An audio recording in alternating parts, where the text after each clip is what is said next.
Este es un caso que yo creí que sabía a dónde iba y luego de repente tiene un giro y luego de repente como que dices, ok, no me lo esperaba así. Me interesa. Y procedo a contárselos. Hoy, en esta noche de Noctámbulos de miércoles, en el último... Sí, parece que es bien raro, ¿verdad? Parece que vas a decir mierda, sí. Esta noche de Noctámbulos de miércoles. ¿Sí? Como que lo estoy diciendo, pero soy esa gente que no dice groserías, pero las sustituye por otras que de todas formas tienen la misma intención. Entonces... no hay diferencia, pero bueno. Es como cuando anunciamos lo de Mérida, que lo puse así, que habitantes de Mérida, y que la gente estaba comentando. Pensé que decía habitantes de mierda, dije. No, bueno. Así bueno, así vamos a estar. Va a ser muy divertido decir bienvenidos esta noche de miércoles. Miércoles. Bueno, ya. Bueno, hoy les voy a contar el extraño misterio de Lawrence Larry Bader. Lawrence es Larry, sí es cierto, ok. Sí. Yo también me sorprendí de que Larry es Lawrence.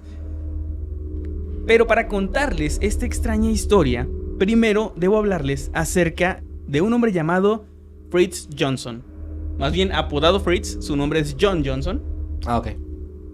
Quien era un hombre sencillo, nacido en Boston, siendo huérfano desde muy pequeño, que no había conocido a sus padres y había pasado su infancia en un orfanato.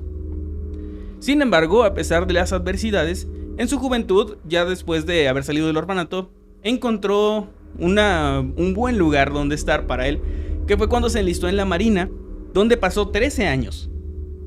Y a los 30 se mudó a Omaha, en Nebraska. Después de haber pasado su infancia en el orfanato, luego estos años con la Marina, llegó como a rehacer su vida en Omaha. Ok. Disfrutaba de actividades como el tiro con arco, en lo que era muy bueno, siendo ganador de varios campeonatos. Y era conocido también por ser un muy querido locutor de radio local. Estamos hablando, por cierto, de los años 60, finales de los 50. Y también era el carismático director de la sección de deportes de la cadena de televisión, la KETV, del Canal 7 en Omaha. Ok.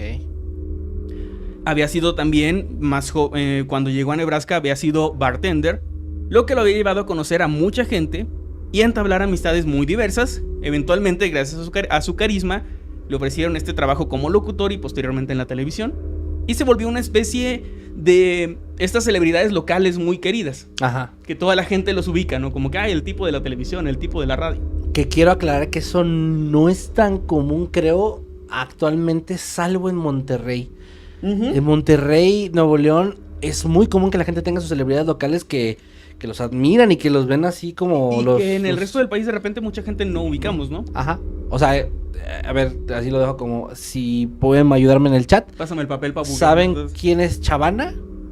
Pongan sí o pongan no. Los que sean de México, los que sean de otra parte, pues obvio no saben. O igual sí. No sé, pero me enteré por mis amigos regios. Por ejemplo, es un señor, bueno, luego les platicamos de historia, pero es un señor de un productor muy, muy famoso en Monterrey. ¿No la tiene? No. Ah. Pero bueno, ya continuaba porque estamos interrumpiendo demasiado el tema, perdón. Había sido bartender, tenía amistades diversas gracias a eso, y también era conocido por ser un activista defensor de distintas causas.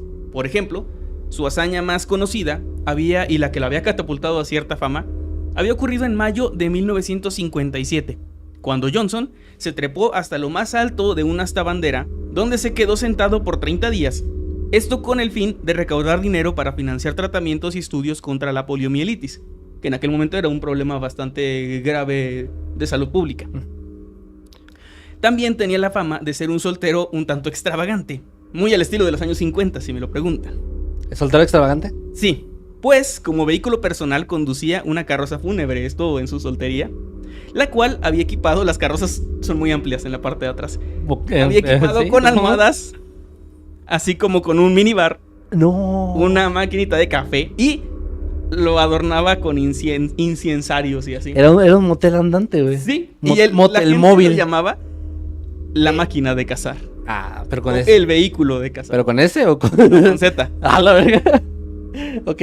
Pero bueno. Pues esto, súper así. Saludos a Misiones Podcast que están ahí en el chat.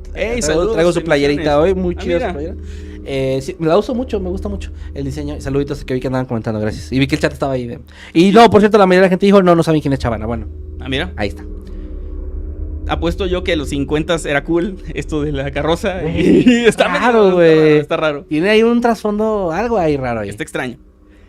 Pero llegarían los años 60, los alocados años 60, y con ellos el fin de la época más alocada de este hombre.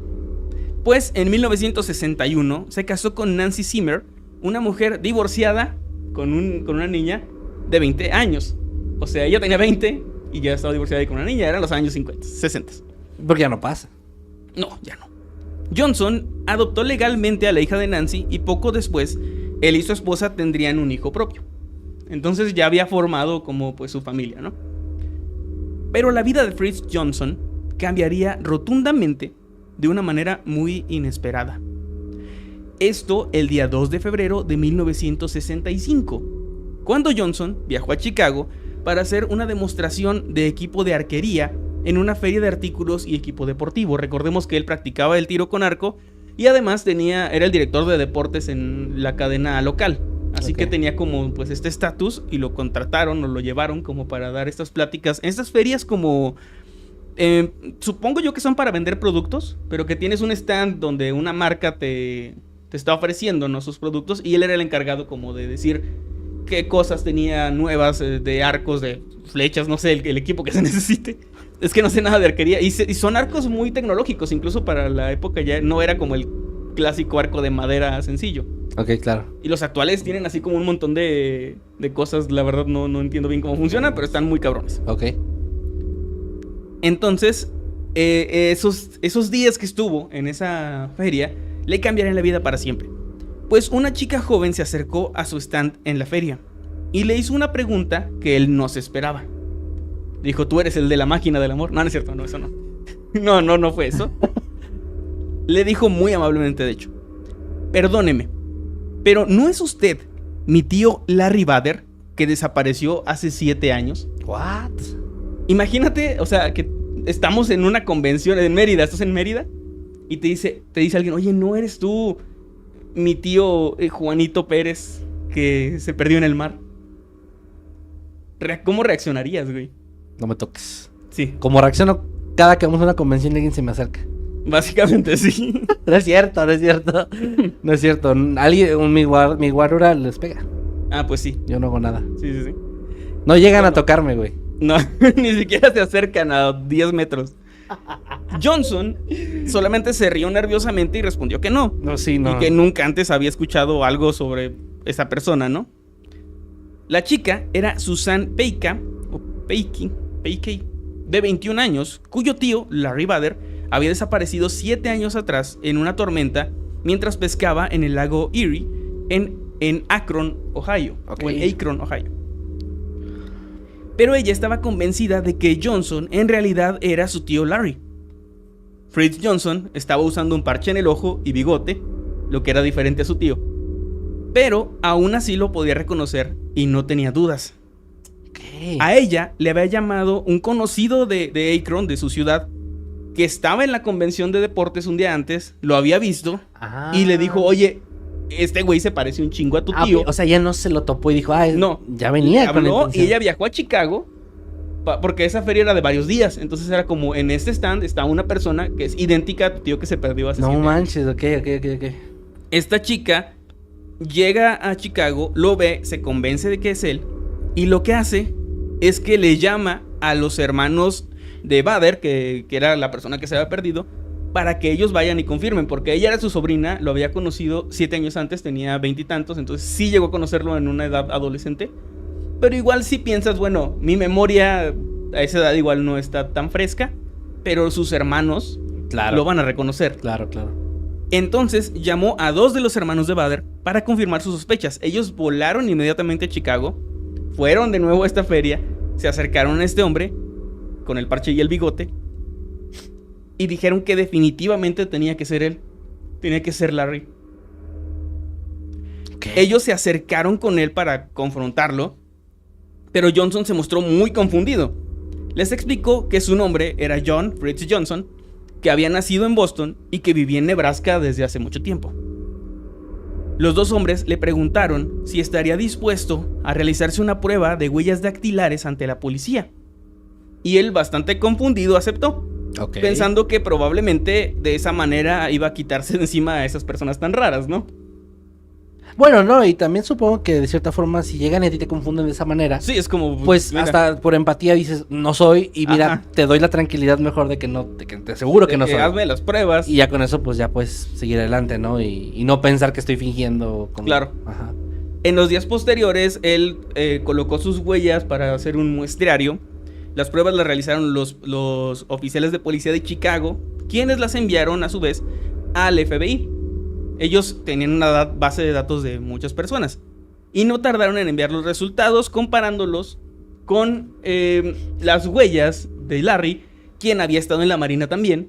Entonces tenían sus huellas y los resultados fueron muy contundentes. John Fritz Johnson era realmente Larry Bader. No. Y no había duda, era él. Oye, Eran sus te lo huellas. juro que estaba pensando que iba a ser como de un gemelo o Te algo dije así. que yo me esperaba otra cosa, Yo güey. dije, pues Ajá. así de que, era un gemelo, nos lo separaron. Estaba al en un nacer. orfanato, sí. O sea, puede Ajá, ser algo, de que... algo por ahí. No mames, era él. Ajá. Ahora, ¿quién era Larry Bader? Era un vendedor de utensilios de cocina que a sus 30 años vivía en Akron, Ohio. Y el 15 de mayo del 57, fecha importante, había alquilado un bote de 2.3 metros en el que se dirigió al lago Erie para pescar. Esa sería la última vez que su esposa y su pequeño hijo lo habían visto, ya que esa tarde, 3 horas después de que él se fuera, una fuerte tormenta azotó la comunidad y el bote de Bader fue encontrado al día siguiente entre las rocas a la orilla del lago, con algunos daños menores y con un remo faltante. Ok. La guardia costera dijo que el lago había estado tan agitado que ningún hombre podría haber sobrevivido si hubiese caído al agua. Johnson regresó a Nebraska y contrató a un abogado inmediatamente para saber qué demonios estaba pasando y tratar de defenderse, supongo, en caso de que lo acusaran de cualquier cosa. Él estaba seguro de no ser ese tal Larry Bader y tenía recuerdos vívidos de su infancia y de su adolescencia como John Johnson. Él tenía historias que le contaba a amigos del orfanato, anécdotas que le habían pasado, cosas de la marina, que bueno, Larry también estuvo en la marina, pero él tenía como... Es como que te dicen, tú no eres tú, güey, eres otra persona que se perdió hace 7 años y tú recuerdas toda tu vida perfectamente. Excepto en tu infancia. Todo bien, todo bien.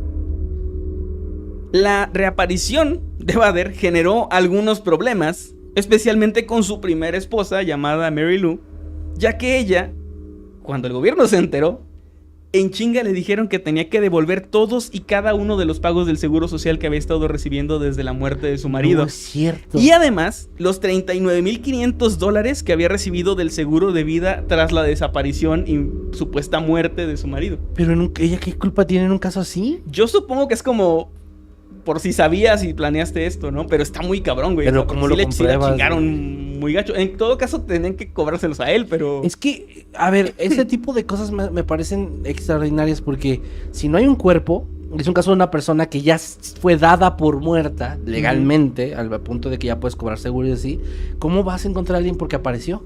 O sea, Sí. es como que ya es un ya proceso lo que diste debería por quedarse muerto. así. Es como... Ya debería quedarse Las así. autoridades fueron las que decidieron darlo por muerto. La Exacto. familia no. O sea, ellos dijeron, no, nadie sobreviviría. Y de hecho no hubo una búsqueda como tal. Hicieron una búsqueda del cuerpo como muy... Así un palo nada más y... Sí, pero no hubo una búsqueda de días o de meses. Ok, o sea, lo dieron por muerto muy rápido. Otra cosa que la pobre Mary Lou estaba sufriendo es que ella, años después, porque habían pasado 7 años, de la muerte de su marido, ya había estado saliendo con alguien y de hecho acababa de aceptar una propuesta de matrimonio de esta persona. Sin embargo, con el matrimonio original restablecido, esto supuso un problema. No solo legal, sino también eclesiástico, ya que ella era una muy devota de la fe católica. Entonces, como su marido estaba vivo, ella no podía casarse por la iglesia con su nueva pareja, porque seguía contando su matrimonio, básicamente. Ok. También, por otro lado, el matrimonio de Johnson con Nancy se declaró como legalmente nulo, porque ya sería como bigamia, ¿no? Y legalmente él estaba casado con otra persona en otra ciudad. Sin embargo, aún así, Nancy afirmó que ella lo apoyaba y que se quedaría con él y estaba... O sea, ella le haciendo creía. pareja y así. Le creía. Pues no sé si le creía como tal, no encontré información de eso. Bueno, pero se quedó pero con él. sí lo amaba y quería estar con él. O sea, era como... Sí le creía que él no sabía que era esta persona, más bien. Ok. Algunas personas pensaban que lo del parche en el ojo de Johnson era una especie de disfraz para no ser reconocido y que simplemente había escapado de su vida anterior para iniciar de nuevo como ha pasado en otras ocasiones. Pero no era así. Resulta que en 1964 a Johnson lamentablemente le habían diagnosticado un tumor canceroso detrás de su ojo izquierdo, lo que lo dejó sin el ojo y lo obligó a usar este parche. O sea, sí lo había perdido pues por otras cosas, no estaba tratando de disfrazarse ni de pasar desapercibido. Ok. Un equipo de psiquiatras examinó a Bader durante varios días, 10 para ser exacto, y concluyeron que no estaba mintiendo al decir que no recordaba quién era. Él estaba convencido de que era John Johnson y no tenía ningún recuerdo de haber sido Larry Bader. Señalaron que la amnesia prolongada con recuerdos falsos era muy rara, pero no imposible.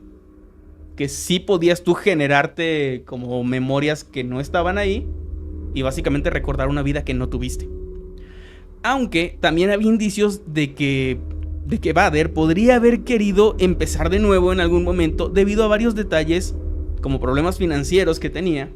Y aquí van algunos puntos de por qué se cree que sí pudo haber desaparecido a propósito. Y luego vamos a las teorías. A ver. Lo primero es que Bader tenía problemas financieros. Estaba profundamente endeudado con más de $20,000.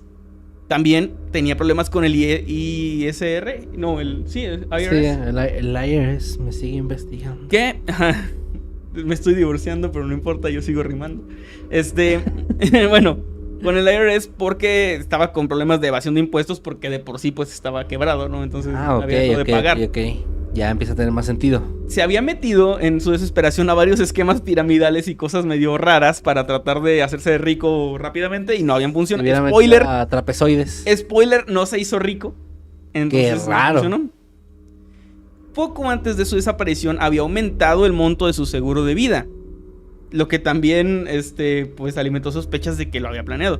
Otra cosa es que cuando él fue a rentar el bote, el encargado del muelle, y esto él lo declaró, le advirtió que venía una tormenta muy fuerte y a él no le importó. Le dijo que estaba bien y se fue. 3 horas después llegó lo de la tormenta. Entonces él sí sabía que venía una tormenta muy fuerte y que era peligroso. Okay. Y aún así quiso continuar, lo que también levanta sospechas. Cuando encontraron el bote, estaba en condiciones un tanto sospechosas porque fue encontrado con la línea de combustible desconectada, algo que según declaró la persona del muelle también, esto no ocurre por accidente. O sea, no es algo que quitas fácilmente. Bueno, que se sale fácilmente. Tienes que desinstalarlo tú. Ahora, traté de investigar, pero sinceramente no entiendo a qué se refiere. O sea, entiendo a qué se refiere una línea desconectada, pero no sé qué efecto tiene eso en un bote al momento de estar en una tormenta o de moverse, ¿no? No lo sé. Que puede ser para tirarle la gasolina y que no aparezca lleno, tal vez, es lo que se me ocurre. Ni idea, güey. Pero no encontré la razón. Pero sigue siendo sospechoso que es una pieza que no se quita por accidente. Otra cosa es que el primer registro de John Johnson, de esta nueva identidad, digamos, en Nebraska, ocurrió tan solo 4 días después de su desaparición. Se hizo una investigación y la primera vez que alguien mencionó haberlo visto fue 4 días después de que desapareció en Ohio. Y fue cuando entró a un bar en Omaha, presentándose ya como Fritz Johnson, donde invitó a salir a la chica que atendía en la barra. A la señora la entrevistan, es así como en su carroza. Ajá, sí. ¿Cómo era? No era carroza, era... Sí era una carroza, pero bueno, decían como el vehículo de casa o algo así. El vehículo del amor. Ella declaró algo muy interesante. Dijo que él estaba bien vestido y que parecía ser alguien que tenía dinero. Lo que no cuadra con una persona que hace 4 días se perdió y tuvo un estado de fuga y caminó sin rumbo o de alguna forma llegó hasta ahí. Sí. Porque no tenía de dónde sacar dinero para estar bien vestido y para invitar tragos y todo eso. Y por último es que su estilo de vida, muy extravagante, contrastaba mucho, el que llevó en Nebraska, contrastaba completamente con su personalidad en Ohio. él no era una persona que fuera tan extrovertida, tan extravagante y que viviera la vida de esa forma, lo que podría levantar las sospechas de que al iniciar de nuevo decidió cambiar y ser otra persona. Ok. Y aquí es donde vienen las 3 teorías principales. La primera es que estaba fingiendo totalmente y que logró engañar a los psiquiatras. Ok, Y que ser. sí planeó su desaparición, empezó de nuevo, se casó, y cuando lo descubrieron, pues por alguna razón aceptó y luego fingió que no se acordaba. Esto se me hace extraño porque aceptó de la nada, sí, las huellas, como que sí estaba muy seguro de no ser él. En lugar de negarlo y desaparecerse, ¿no? O sea, decir, sí voy a ir y luego no presentarse y regresarse a su casa, que ellos no tenían forma de saber dónde vivía. Exactamente, ajá. Entonces a mí no sé, a mí no me suena a que estuviera fingiendo, al menos no en este punto. La otra es que entró en un estado de fuga permanente, que tal vez sí le pasó algo en el lago, sí fue por accidente todas estas cosas, logró sobrevivir, pero al tener todo este estrés previo, de alguna forma su mente se hubiera reseteado y le hubiera dado como esta libertad inconsciente de que ahora ya no tengo problemas y puedo empezar de nuevo, pero no de manera, o sea, no a propósito. Esa es una segunda teoría que también me parece interesante. Pero sí pasa, o sea, puede pasar algo así. Es muy raro, o sea, puedes tener un estado de fuego permanente, eso sí. Pero no sé, o sea, no sé qué tan plausible sea el tener todos estos datos y recuerdos falsos. Y aquí es donde entra la tercera teoría, que para mí es la que más cuadra y es a su vez la más extraña. Estaba fingiendo, pero luego ya no. Porque esta teoría sugiere que su desaparición sí fue completamente planeada y sí inició una nueva vida en Nebraska y sí estaba fingiendo. Sin embargo, su tumor cerebral pudo haber causado una pérdida de memoria y después haber hecho que Vader se creyera su propia mentira. Eso está bueno. Que él olvidara que estaba fingiendo, básicamente, por el daño que le estaba causando este tumor. Esa es la que a mí me cuadra más, la verdad. Sí, a mí también, Porque sí tiene sentido que lo del seguro de vida y todo eso sí está bien sospechoso. Yo creo que sí se escapó y luego simplemente olvidó que se había escapado. Y estas historias que inventaba de su vida, básicamente ahora eran recuerdos por el daño cerebral. Wow, qué interesante, está muy interesante eso. Para concluir, lo único de lo que tenemos certeza del final de este caso es que en 1966, lamentablemente, el tumor que lo había hecho perder el ojo resurgió. Y finalmente, el 16 de septiembre de ese mismo año, Larry Vader, John Fritz Johnson, murió, dejando su historia como un misterio más sin resolver, que probablemente ni él tenía la respuesta. Y ahora sí su esposa pudo cobrar. Y ahora sí ya podía... oigan. Ya se murió. Ya se murió, ahora sí. Pues puede ser. Y díganos, por favor, en los comentarios de la plataforma donde estén, ¿qué opinan ustedes de este caso? ¿Cuál es la teoría que más les cuadra? ¿Qué creen que realmente pasó? Y el güey que está en acta.xy de... ¿por dónde les comento? No puedo comentar en esta mierda. Tal vez debería empezar a pagar Spotify. Nah, mejor lo sigo pirateando. No es culpa de la gente que nos escucha, es culpa de las plataformas. Las plataformas piratas, que no permiten comentarios aparte. Aparte, güey, no dejan que uno diga nada. Pero, güey, qué gran caso, güey, qué gran caso, neta. Es de los... Está interesante, ¿verdad? O sea, siendo de mis favoritos de los últimos episodios porque es muy inesperado. Sí, además, no pasa realmente nada paranormal, no es de crimen como tal. Bueno, se podría considerar un crimen como cosas como evasión de impuestos. Se podría considerar un crimen como el güey se vestía y cómo andaba en su carro. ¿Cómo se hacía llamar la máquina del amor? Eso debería ser un crimen, pero no lo es. Eso sí. Pero eran los años 50, o sea, era otro Omaha. Era otro Omaha. Pero bueno, a mí me pareció también muy interesante. Y es un caso que yo pensé que era muy cortito, pero también es esos que empecé a investigar y había más datos y cosas muy, muy interesantes. Pues bueno, el gran caso, la verdad. Muy buen tema. Gracias. Ahí díganos, por favor, qué les parecieron los casos de esta noche.